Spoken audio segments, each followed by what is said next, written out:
안녕하세요. 경비축센터입니다.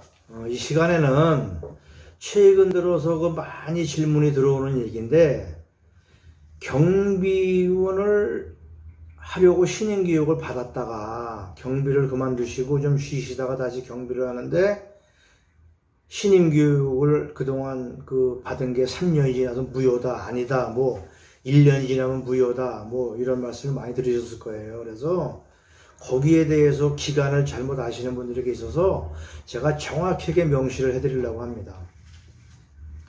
경비원 신임교육을 받으시고 아무것도 안 하고 경비회사에 취직을 안 하시고 3년이 지나면 무효입니다.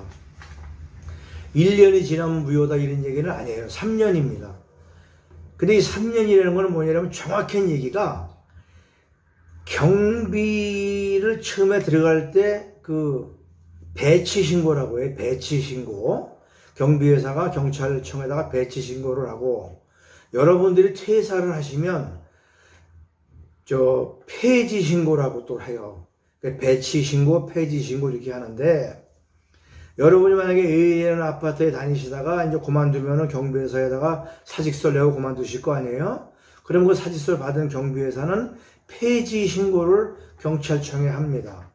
그럼 정확히가 말하면 이 폐지 신고가 경찰청에 접수된 이후로 3년 동안 다시 어느 아파트에 배치했다는 신고가 안 들어왔을 경우에 신임교육이 무효가 되는 거예요. 그럼 여러분이 폐지 신고가 되고 이제 퇴사를 하시고 한 1년 놀았다가 B라는 아파트를 또 입사를 하셨어요. 그러면 또 그쪽 경비회사에서 다시 배치 신고를 합니다. 그리고 거기도 다니시다가 퇴사를 하면 또 경비회사가 경찰청에 폐지 신고를 하고, 그래서 이게 이제 계속 반복이 되는 건데, 폐지 신고를 한 이후로 어느 회사도 상관이 없어요. 경비회사는 폐지 신고를 한 이후로 3년 동안 경비를 안 하시면 무효인데, 여기서 착각을 하시는 게, 나는 경비를 안 하고 이제 외곽 청소를 하신 분이 계세요. 그럼 외곽 청소라는 거는 경비회사에서 경찰청에 배치 신고를 안 한다고요. 그러면 이거는 1년을 했든 2년을 했든 경비를 안 한 거나 마찬가지예요. 그래서 경비를 그만두고 2, 3년 동안 내가 외곽 청소를 했다가 다시 한 4년 후에 경비로 들어갔는데 보니까는 이게 신임교육을 다시 받아야 된다고 나오는 거예요. 왜 그러냐고 와서 따지는데, 그거는 종류가 틀려서 그래요. 경비라는 업종은 특별하게 경찰청에서 배치 폐지 신고를 전담으로 해서 그 리스트가 다 경찰청에 있는 거예요.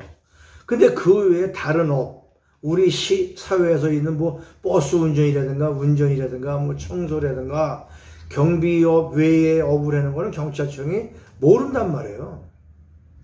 그런데 그런 거 했다 그래서 아파트에 근무를 하긴 했는데 나는 그냥 영수원 관리자로 했다. 영수원 관리자도 경찰청에다 신고를 안 하거든요. 그래서 그런 거를 착각을 하시는 분들인데, 이거는 경비에만 속합니다. 두 번째로 또 여기서도 문제가 생기는 게 뭐냐면, 경비 용역회사가 관리를 하는 데는 배치 폐지 신고를 하는데, 직영 있죠, 직영. 그냥 아파트 단지에서 소장이 직접 뽑아서 자기들이 봉급 주고 퇴직금 주고 직영리를 관리하는 경비원은 예전에는 경비회사 경찰청에 배치 신고를 안 했어요. 지금도 안 하고 있고, 이런 분들은 여기 경비했던 분들은 나는 경비했다고 착각을 하는 거죠. 이거는 경비를 하셨지만 경찰청에 보고가 안 됐기 때문에 이거는 경찰청에서는 모르는 경비예요. 이해가 가시죠? 또 이것도 이제는 직영도 올 2021년 10월부터는 관리소장인 경찰청에 배치 폐지 신고를 하게 돼 있어요. 지금까지는 용역회사가 하는 거는 배치 폐지 신고를 했지만 직영은 배치 폐지 신고를 안 해도 됐고, 또 직영 경비부는 신임 교육을 안 받아도 직영 근무는 상관이 없었어요. 근데 2021년 10월부터 경비원이 경비 업무 외에 다른 것도 할 수 있다라고 바뀌었죠. 뭐 분리수거는 안 된다, 뭐는 안 된다, 이게 설왕설래 말이 많았던 게 2021년부터는 가능하다고 법이 바뀌었습니다. 바뀝니다. 뭐 택배 관리도 할 수 있고 분리수거도 할 수 있다고 올해 10월부터 바뀌는데, 이거 바뀐과 동시에 뭐가 또 바뀌었냐 그러면, 직영으로 경비원이 근무하는 단지도 관리소장이 관할경찰서에 경비원 배치 신고, 그만두면 폐지 신고를 하게 돼 있어요. 그럼 여기에 부수적으로 배치 신고를 하려면 신인교육을 받아야 되기 때문에 이제는 누구라도 신인교육을 받아야 됩니다. 나는 동네 옆에 있는 조그만 아파트에 근무하고 직영근무이기 때문에 신인교육 안 받아야 돼. 이거는 없어집니다. 이해가 가셨죠? 그래서 이 어떤 분은 1년이라 알고 있는데 아니에요. 3년입니다. 그러니까 폐지 신고한 이후로 3년. 그 안에 또 딴 데 아파트 경비를 또 해줬으면 상관없어요. 제가 뭐 딴 아파트로 옮겨서 또 1년 근무하다 그만두고 지금 논 지가 2년 됐다. 그러면 상관이 없어요. 3년이 안 넘었잖아요. 그런데 이 2년 전에 근무한 게 직영단지다. 아니면 경비 업무가 아니다. 뭐 아파트 영선을 했다. 이런 걸 하신 분은 3년이 넘었다고 치는 거죠. 다시 계산을 해보셔야죠.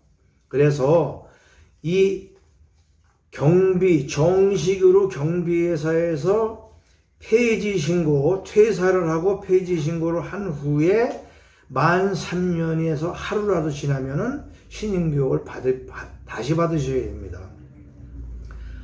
어제 어떤 반장분이 오셔서 아니라고 1년이라고 막 그래서 내가 가만히 있었는데 1년이 아니에요. 3년입니다. 이게 그냥 막 이런저런 그 유언비어가 많이 도는데, 제일 정확한 얘기는 경비업을 하면서, 미화가 아니에요. 경비업을 하면서 퇴사를 하고, 퇴사를 하면 나는 모르지만 경비회사가 경찰청에 폐지 신고를 하고, 폐지 신고를 며칠 내에 하게 돼 있습니다. 법으로. 그 날짜가 법에 있어요. 그래서 폐지 신고한 날부터 3년이 지나고 안 지난 거를 경찰청에서 정확하게 압니다. 주민등록번호만 되면 이 사람이 경비업으로 어디에 근무했다라는 거를 내가 재직증명서를 안 떼어가지고 가도 알아요. 그래서 그거는 아주 명백하게 밝혀지기 때문에 이거는 정확합니다. 3년입니다. 1년도 아니고 2년도 아니고 3년이기 때문에 3년 내에 재취업하시면 돼요. 또 신인교육을 새로 받으신 분도 한 2년 동안 뭐 딴 일 하시다가 한 2년 6개월째에 경비 취업하셔도 불법은 아닙니다. 이걸 좀 잘 아시고요. 열심히 근무하시기 바랍니다. 이상입니다. 안녕히 계십시오.